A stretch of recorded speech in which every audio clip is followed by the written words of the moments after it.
Hello बच्चों, चलिए प्रश्न पढ़ते हैं। प्रश्न दिया है, वाहक का वर्णन कीजिए। तो इस प्रश्न में हमसे वाहक के विषय में पूछा गया है, अर्थात इस प्रश्न की मुख्य अवधारणा वाहक अथवा वेक्टर के विषय में है।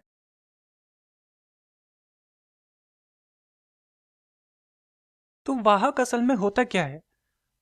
जीन प्रौद्योगिकी तकनीक में हमें किसी ऐसे माध्यम की आवश्यकता होती है जो हमारे वांछित लक्षणों वाले डीएनए को हमारी लक्ष्य कोशिका तक, हमारी परिणामी कोशिका तक ले जा सके। उसी को हम वाहक कहते हैं।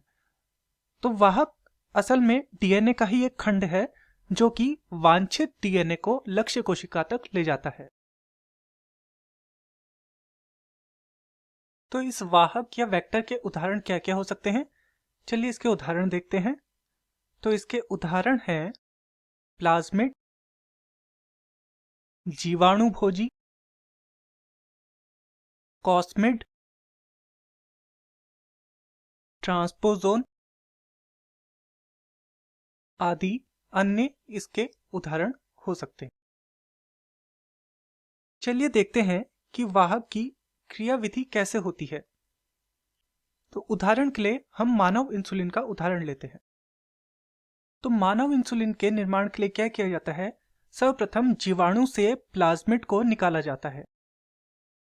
तत्पश्चात ये जो प्लाज्मिड है इसे वाहक के रूप में प्रयोग किया जाता है और इसमें मानव का इंसुलिन वाला जीन डाला जाता है।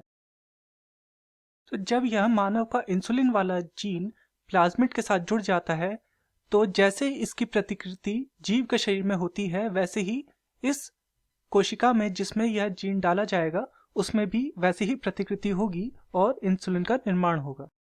इस प्रकार से वाहक अपना कार्य करता है। तो चलिए प्रश्न की तरफ आते हैं। प्रश्न में हमसे पूछा था, वाहक का वर्णन कीजिए। तो वाहक डीएनए का वह खंड है जो लक्ष्य कोशिका तक वांछित जीन को लेकर जाता है। मैं आशा करता हूं आपकी यह समझ में आया होगा। धन्यवाद।